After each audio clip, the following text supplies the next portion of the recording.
Pagi hari ini satu ayat firman Tuhan dari Wahyu pasal 3 ayat 8. Demikian firman Tuhan bagi kita. Aku tahu segala pekerjaanmu. Lihatlah, aku telah membuka pintu bagimu yang tidak dapat ditutup oleh seorang pun. Aku tahu bahwa kekuatanmu tidak seberapa, namun engkau menuruti firmanku dan engkau tidak menyangkal namaku. Bapak Ibu sama-sama kita baca ayat ini. 1, 2, 3. Aku tahu segala pekerjaan. Lihatlah, aku telah membuka pintu bagimu yang tidak dapat ditutup oleh seorang pun. Aku tahu bahwa kekuatanmu tidak seberapa, namun engkau menuruti firmanku dan engkau tidak menyangkal namaku. Bapak dan Ibu, sebelum tadi berangkat ke sini, Bapak Ibu sebelum keluar dari rumah, apa yang Bapak Ibu lakukan?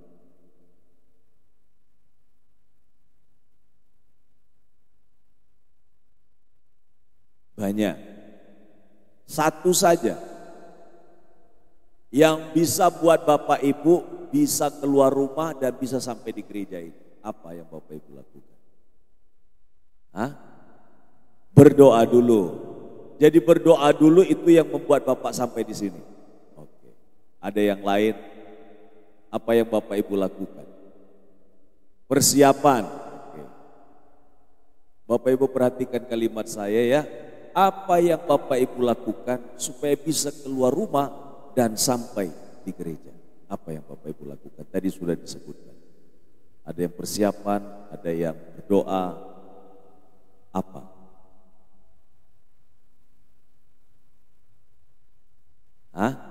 Mandi. Sebab kalau tidak mandi tidak mungkin sampai di sini. Ya. Sarapan. Bangun tidur, kalau enggak sampai di sini. Saya sampai ketiduran dari pagi itu, kaget, ternyata sudah pagi, terang benderang. Itu. Ada lagi sampai ditemukan jawaban yang saya butuhkan. Niat yang buat sampai di sini. Oke, apalagi? Naik kendaraan sehingga bisa sampai di sini. Kalau Bu Tria jalan kaki. Sampai di sini. Ada lagi? Membuka pintu rumah. Itu yang saya tunggu. Bapak Ibu kalau rumahnya sudah dibuka, walaupun sudah mandi, walaupun sudah persiapan, walaupun sudah berdoa, tapi pintu kuncinya tidak ada, tidak dibuka, ya tidak nyampe di sini. Nah, jadi yang Bapak Ibu waktu keluar rumah supaya bisa sampai ke gereja, yang pertama kali dilakukan buka pintu rumahnya. Sehingga Bapak Ibu bisa sampai di sini. Nah, Tuhan, ingat-ingat kalimat saya. Bukan kita yang membuka tahun 2025. Tapi Tuhan yang bukakan pintu untuk kita tahun 2025. Bagian kita setelah keluar dari pintu itu mau kemana? Hari ini Bapak Ibu membuka, Bapak Ibu menikmati pembukaan pintu tahun. Kalau di gereja-gereja memakai istilah tertentu, yaitu tutup, buka kunci. Jadi di akhir itu dikunci. Lalu di tahun yang baru buka tahun. Maka ibadahnya adalah ibadah kunci tahun, yang kemudian besok harinya seperti hari ini, ibadah buka tahun. Itu salah. Ini bukan ibadah buka tahun. Karena yang membuka itu bukan kita. Tapi Tuhan yang membuka. Jadi kalau mau lengkap-lengkapnya, ini adalah ibadah perayaan Tuhan buka pintu bagi kita. Ini. Ya. Ada nyanyian begini, kalau bukan Tuhan yang membuka pintu, tak ada satupun dapat menutup. Ayat itu yang kita baca. Ya.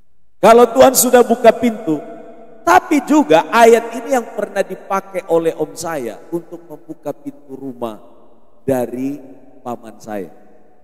Dia hafal ayat ini, dia jadikan mantra, lalu dia berdoa di kuncinya rumah dan dia ucapkan kalimat ini. Yang tidak dapat ditutup oleh seorang pun akan dibuka oleh Tuhan. Langsung pintunya terbuka. Jadi Bapak dan Ibu, setiap kita akan memilih dalam hidup, waktu Tuhan sudah buka kepada kita pintu untuk memasuki tahun ini, pilihan untuk melakukan apapun itu ada pada kita. Nah,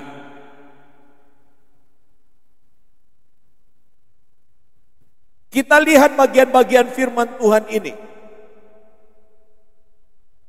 Perhatikan Bapak Ibu.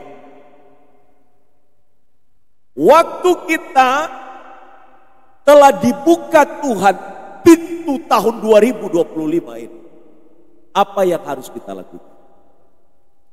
Yang harus kita lakukan yang pertama adalah di bagian awal ayat itu. Dikatakan ayat itu, aku tahu segala pekerjaanmu. Maka memasuki tahun 2025 ini, Tuhan minta kita apa? Tuhan minta apa? Bukan. Ayat ini katakan demikian, aku tahu segala pekerjaanmu. Tuhan tahu segala pekerjaan yang akan kita kerjakan di sepanjang tahun ini. Berarti hebat Tuhan itu. Kita belum bekerja, Dia sudah tahu apa yang kita kerjakan. Nanti hari kedua itu apa yang kita kerjakan Tuhan sudah tahu.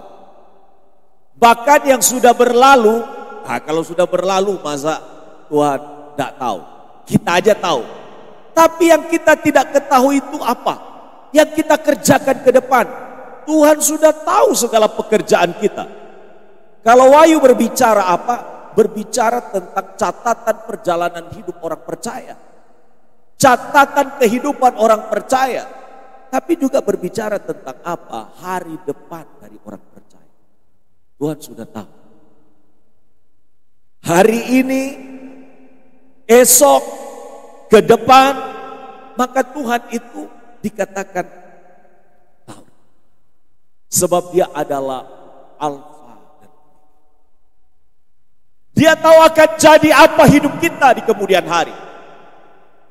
Tapi itu juga sekali lagi, itu dalam pengetahuan Tuhan. Maka yang kita lakukan di sepanjang tahun 2025 ketika pintu dibukakan kepada kita, apa dari ayat ini? Kalau Tuhan tahu segala pekerjaan kita baik kemarin, hari ini, hari esok, dan hari ke depan, Tuhan sudah tahu apa yang akan kita lakukan dan kerjakan. Maka sebenarnya sedang apa kita di sini? Melakukan aktivitas apa? Menuruti firman. Apa firmannya itu?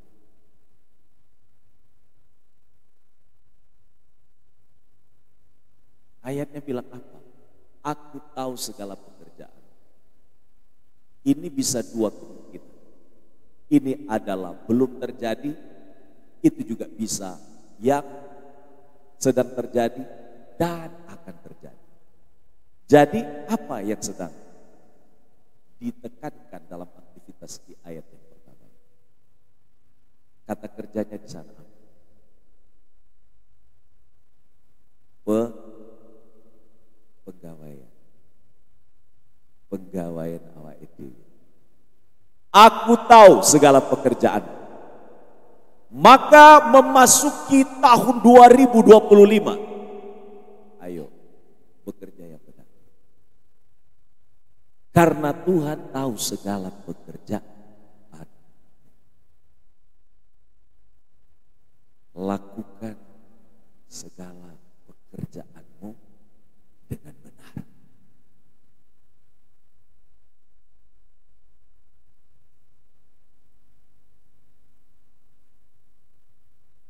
Benar Tuhan buka pintu kepada kita. Tapi bagaimana kita bekerja itu menentukan nilai kita di tahun ini di hadapan Tuhan.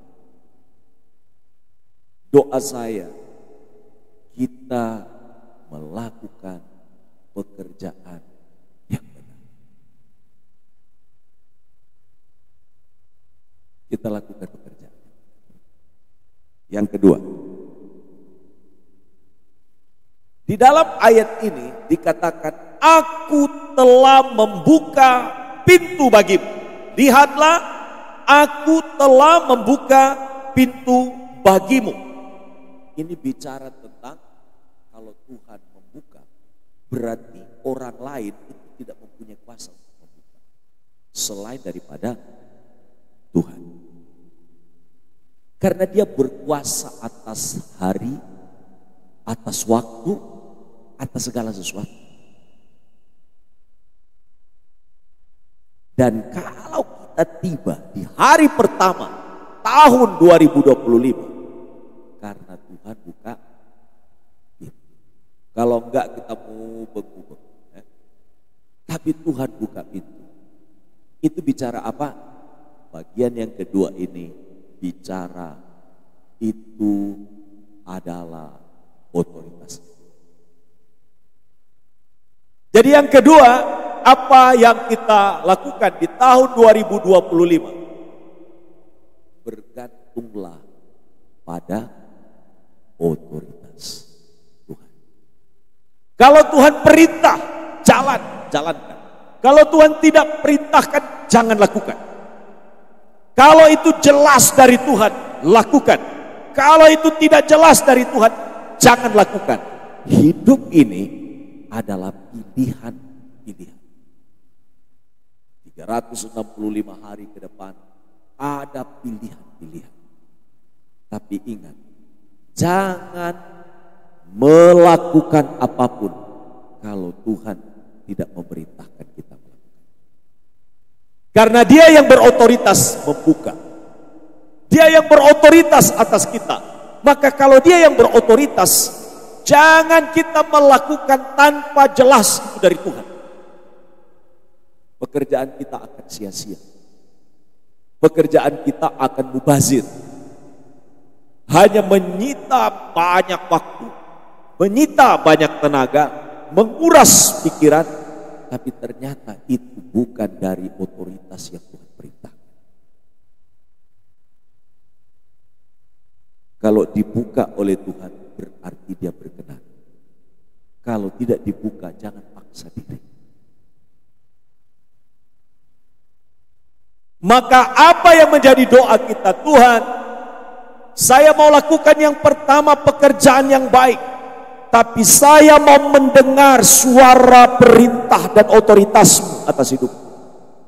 Roh Kudus bisa bicara kepada kita di hati nurani kita. Tapi hati nurani kita kan sudah terkabir. Tapi otoritas yang jelas itu dari Roh Kudus. Maka sepanjang tahun 2025, jangan pernah lupa minta tuntunannya Roh Kudus. Roh Kudus pimpin saya supaya betul-betul saya tahu bahwa perintah otoritas dari Tuhan yang sedang saya jalankan untuk ini, untuk ini, untuk ini, untuk ini. Bu Julius, Ibu kan ada tupoksi kan, tugas pokok dan fungsi di rumah sakit tentang, betul ya? Kalau Ibu mengerjakan pekerjaan di luar tupoksinya Ibu dimarahi atau dipuji? Dimarahi. Kenapa? Karena itu bukan menjadi tugas tanggung jawabnya ibu. Berarti pimpinannya ibu tahu bahwa setiap dari staf yang bekerja itu diatur kerjanya. Bapak Ibu, sepanjang tahun 2025 Allah sudah beri kita tupoksi. Tapi tupoksinya itu harus dapat konfirmasi dari Tuhan melalui Roh Kudus di hati kita. Itu yang kedua. Tuhan berotoritas membuka pintu bagi kita yang tidak dapat ditutup oleh siapapun. Artinya, kalau itu maunya Tuhan, orang mau halangi, orang mau bagaimana caranya supaya kita tidak dapat menjalaninya dengan baik. Kalau Tuhan sudah buka pintu, itu kerja. Yang ketiga, dikatakan bahwa yang tidak dapat, aku tahu bahwa kekuatanmu tidak seberapa. Itu yang ketiga. Tuhan tahu kekuatan kita terbatas. Nah, artinya tidak seberapa.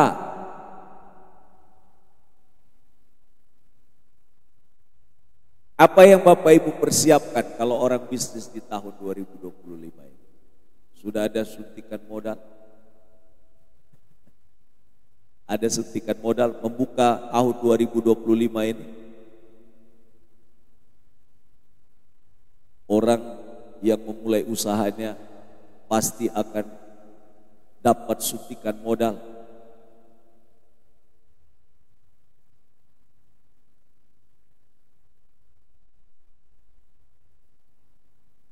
Jawabnya apa bagi orang-orang yang lagi jadi pengusaha?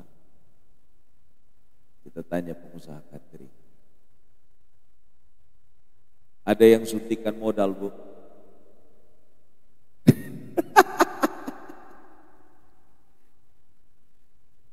Kita tanya pengusaha nasi goreng.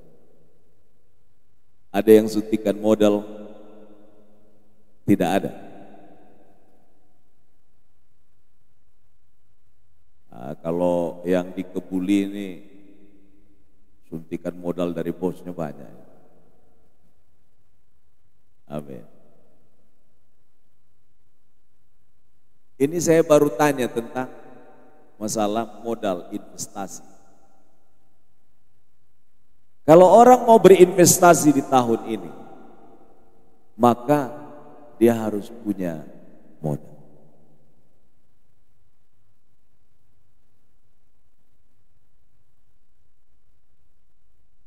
Maka ayat ini berbicara kepada kita. Kemampuanmu tidak seberapa, tapi aku punya kemampuan yang tak terbatas. Gak ada yang aminkan? Amin. Saya tidak punya modal untuk menggulirkan usaha saya ini supaya bisa berjalan. Ayat ini bicara apa? Memang kekuatanmu tidak seberapa, tapi kekuatanku tak terbatas. Amin. Oke. Yang sudah mulai rasa rapuh badan ini dan sudah mulai sakit. Apakah di tahun 2025 kita tidak bisa sakit? Jangan didoa.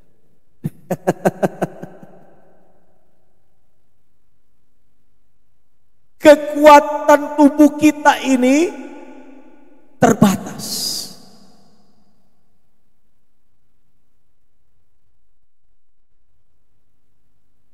Tapi Tuhan tidak pernah terbatas memberi sinergi, bukan energi. Tuhan tidak pernah terbatas untuk memberikan kepada kita energi, daya kekuatan yang baru.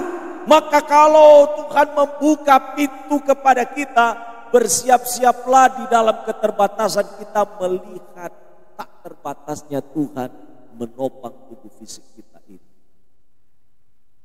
Untuk bisa melewati tahun 2025. Tahun 2025 itu tahun apa Bapak Ibu? Tahun apa? Tahun genap atau ganjil? Hah? Tahun ganjil. Mau tahun ganjil, mau tahun genap, Tuhan tidak terbatas untuk menguatkan kita yang terbatas. Maka saat Bapak Ibu sudah mulai kelelahan menjalani hari, Bapak Ibu jangan berdoa dulu. Minta hikmat dulu supaya bisa menggunakan waktu ini dengan bijak. Ya, kita ini sekarang kadangkala berdoa dahulu, tapi hikmat bijaknya belum dapat. Makanya walaupun kita berdoa, kita belum meminta hikmat mengelola waktu dari Tuhan, makanya kita ini kelimpungan. Kita itu loh apa kepengen melakukan ini, kepengen melakukan itu, kepengen melakukan ini, tapi kita terbatas. Maka itu yang saya katakan tadi, pilihan-pilihan yang kita akan pilih, prioritas-prioritas yang akan kita pilih, itu akan menentukan dengan baik bagaimana kita menghasilkan yang tepat, yang pas, dan tentu berkualitas. Bapak dan Ibu, memang kekuatan kita tidak berapa cerdas kita bisa memprediksi situasi ekonomi di tahun 2025. Tapi kalau Tuhan, Dia sudah tahu situasi dunia ini. Karena itu cedek abe Gusti, supaya dapat bocoran gak didik, tapi dapat bocorannya sing akeh. Lek bocorannya dapat sing akeh, awake dhewe dalane rodok lempeng, jalannya jadi enak. Maka kita ini kalau dekat dengan Tuhan, rahasia hidup yang kita jalani ke depan itu kita jadi ringan. Tidak terbatas. Berikutnya dikatakan bahwa Tuhan mau kita menuruti firman-Nya. Namun engkau menuruti firman-Ku. Ya. Tuhan juga tahu ketaatan kita. Maka di sepanjang tahun 2025 belajar. Yang pertama tadi, Tuhan tahu segala pekerjaan kita, maka kita lakukan apa? Lakukan pekerjaan yang benar. Yang kedua,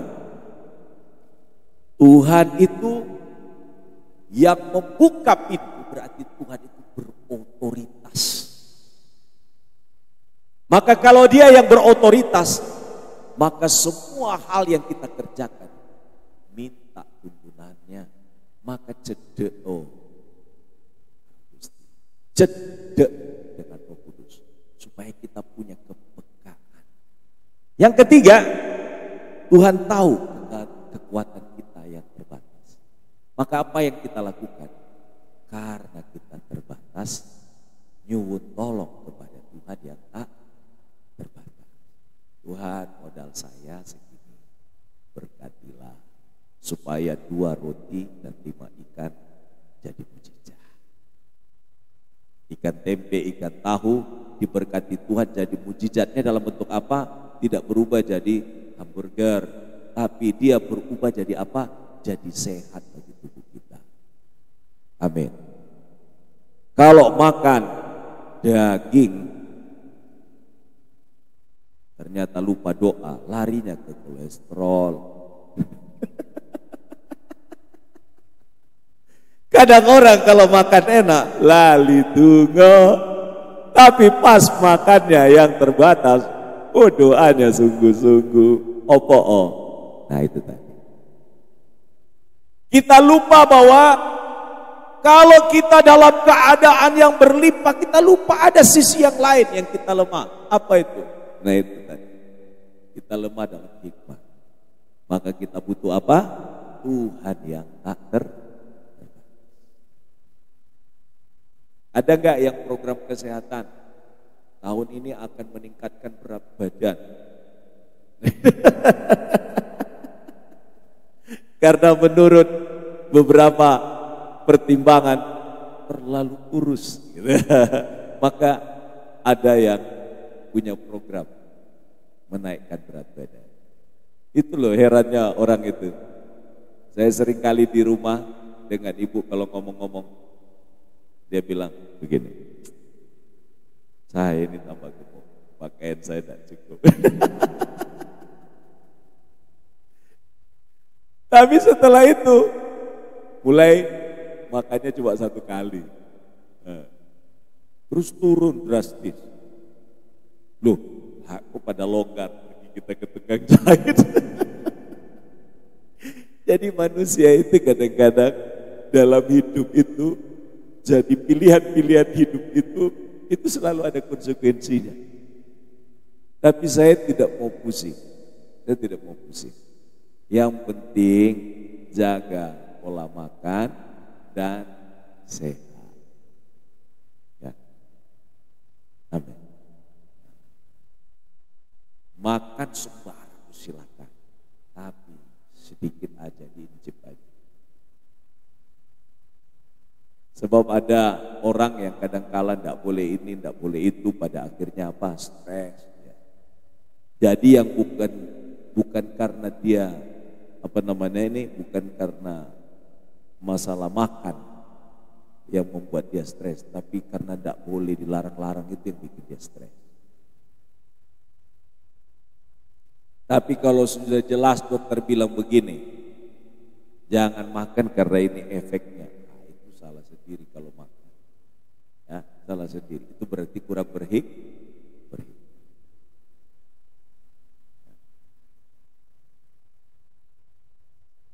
Sudah periksa tensi tak sebelum berangkat tadi?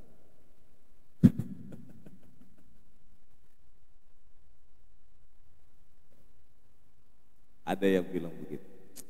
Pokoknya dalam nama Tuhan Yesus sehat. Tapi tidak jaga kesehatannya, tidak bisa.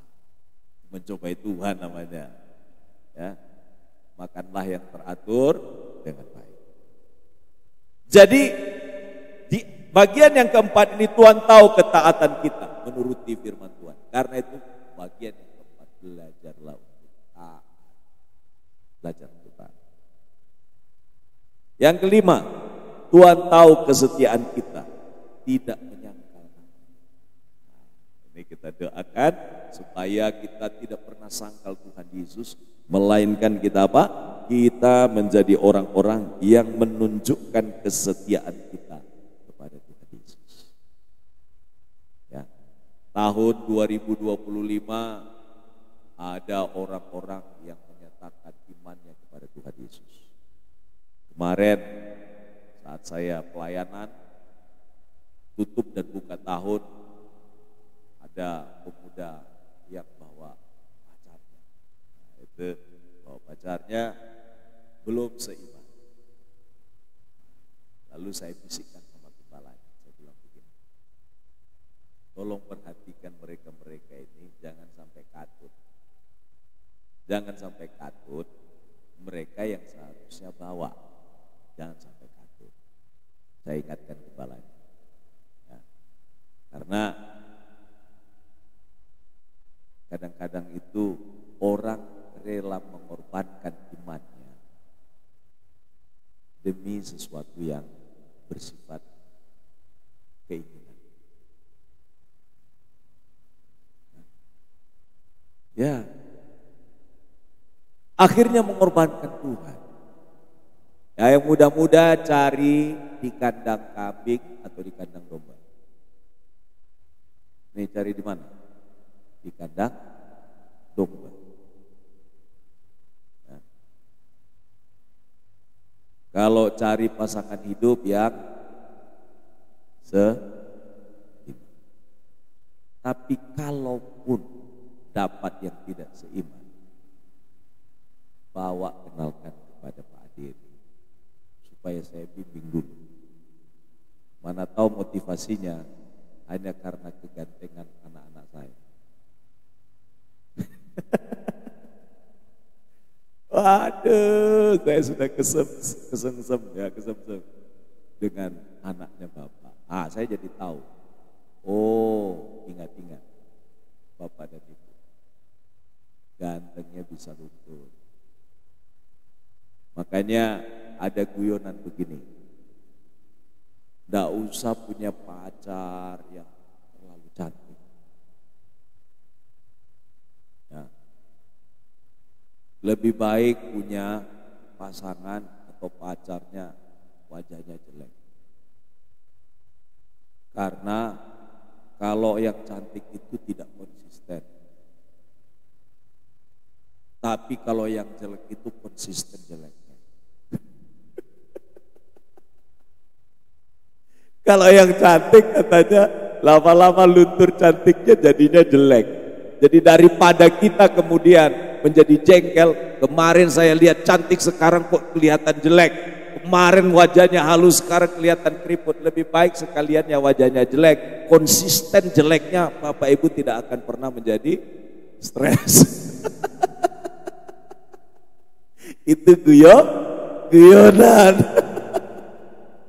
Ya, kemarin cantik-cantik.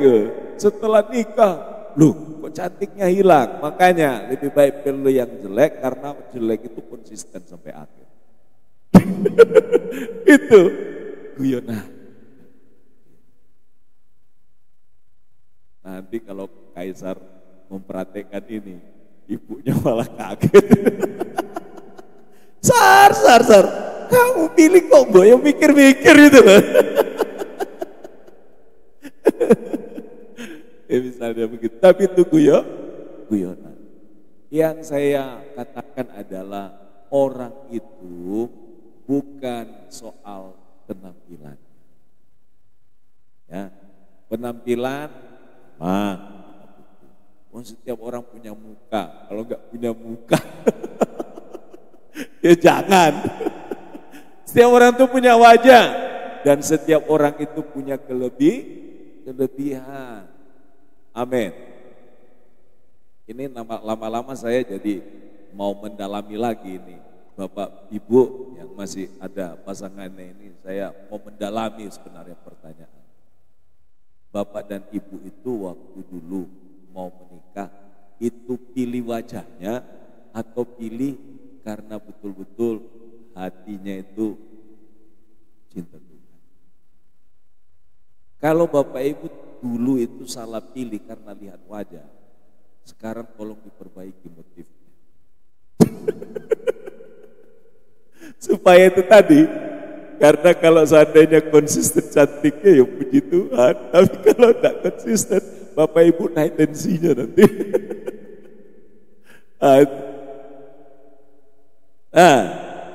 Karena itu mari kita belajar untuk setia kepada Tuhan Yesus dan tidak menyangkal namanya. Jadi sepanjang tahun ini belajarlah untuk setia kepada Tuhan Yesus.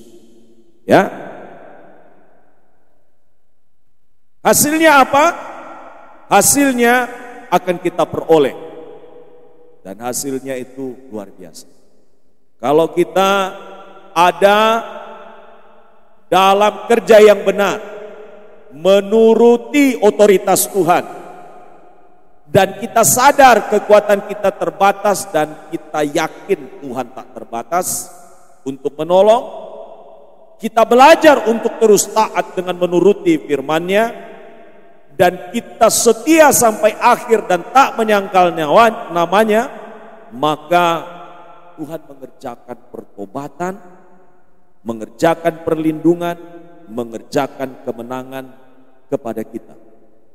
Dan akhirnya saya dan Bapak Ibu, waktu dengar Alkitab ini, kita akan dibawa untuk mempercayai kata-kata firman Tuhan ini. Kita baca lagi Wahyu pasal 3 ayatnya yang ke-8.